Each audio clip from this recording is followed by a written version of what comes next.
Coach, at the end of the game, you got an explanation on that Budgel penalty from the referee. What did he say to you during that time? He just said it was interference. We looked at it on the film, and Budge isn't that kind of player. I think it was one of those bang plays where he wins the draw, and then he tries to set a little pick on him, and his stick got into his crotch area. And after reviewing it on the film, I see what the ref sees. Okay.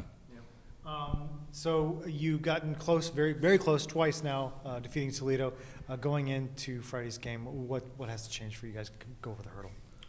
I think that's a good question. Obviously, we got to look at our special teams. We gave up 3 shorthanded goals tonight. That was the difference. Our power play doesn't score us a goal. I think we rang one off the crossbar there in the first, but still, that's close. Doesn't really count. We liked our 5-on-5 game. They're a very dangerous team off the rush, so we got to show some video on that and just clean up some of our rush stuff. But overall, we're quite happy with our team's performance. It was kind of a back and forth game. We got up 2-1. They tied it 2-2. We got down 3-2. We didn't give up.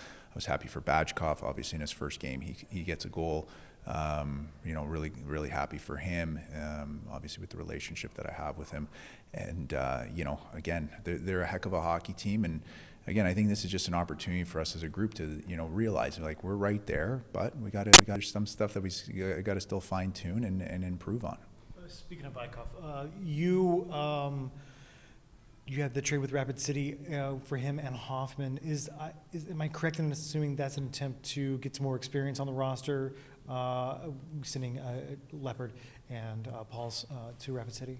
Yeah, it was hard getting rid of those guys. It's hard trading those guys. They were, good citizens in our room, good citizens in the community, and on a personal note, I really like them. But when we took a step back and sort of evaluated our group and where we're at, we really think in order to get over that hump, we needed, as you said, to get some more experience. But not only experience, Bajkov's a right shot, right winger. He's kind of bounced around on 2 different teams now, but his points aren't there, but when you look at his scoring chances or what he creates, he's a very dynamic player. Saw some of that today. Even he was the first one to admit, he flew last night. His legs didn't feel great today, so that's why I was really happy for him to get a goal. And then if you look at Hoffman, you look on his time on ice in Rapid City, played, he was either the most used defenseman or, up there in the top 1 or 2. He's just a real good defenseman, and, it wasn't really working out for him there. So when we were able to, package those 2 guys up and bring those 2 kind of guys into our locker room, we really felt excited about it. Do you foresee him as more of a first or second pairing defenseman?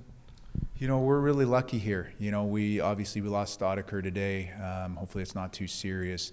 McCarthy's kind of more like day-to-day, but, between Montgomery, Murray, Seedham, Berger, to have 4 contracted D, I guess Murray's not contracted, but to have, with McCarthy, to have 4 contracted D, plus have Murray, plus have Stodiker, plus we got Thomas Stewart, we're very balanced on that back end. What I liked about him today, again, he's now our oldest defenseman. He's 26 years old. He's played 3 years of pro hockey.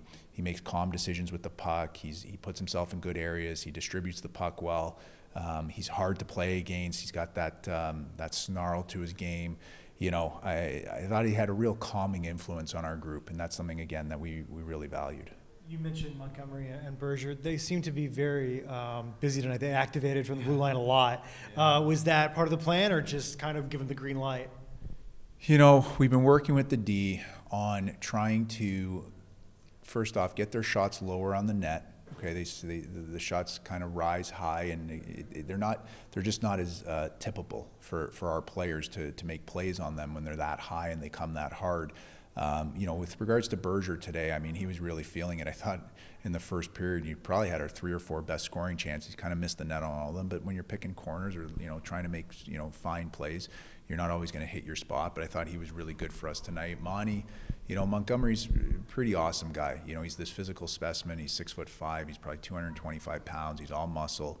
And the coolest part about him is first off, he's a phenomenal skater. He's got phenomenal athleticism, but he also takes to teaching very well. So we've been sort of fine-tuning some of his game, and you can see sort of those seeds of awareness or seeds of recognition, through his development, and it's exciting for us as coaches. To go more back on Hoffman, the play in front of the net that led to the goal back the other way, he kind of flattened a guy, but he put him into Peretz. But still, he came with that physical presence that parlayed a scoring rush the other way. Is that something that maybe was needed in a situation prior this season where we get Hoffman and now we can implement that to the other team? Yeah, again, he's a big man. He carries a lot of muscle around. He's an imposing figure, but he's just a great locker room guy, and guys really seem to like him already. And I think he's going to fit in really well here. And I think he's excited to be here, which again speaks to the culture and the organization that we've been able to create here in a fairly short period of time. I felt like the team got better as you moved along through the game. Did you see that from the bench? You know what? I really liked our start. We didn't get really rewarded for it. So I thought our start was good. Then I thought we lulled a little, in the second half of the first period. Obviously, they got a shorthanded goal. So again, you get down by one, and guys start gripping their sticks a little tight. But again, to score 3 goals against Toledo and really not even have the power play score one, we got a shorthanded goal.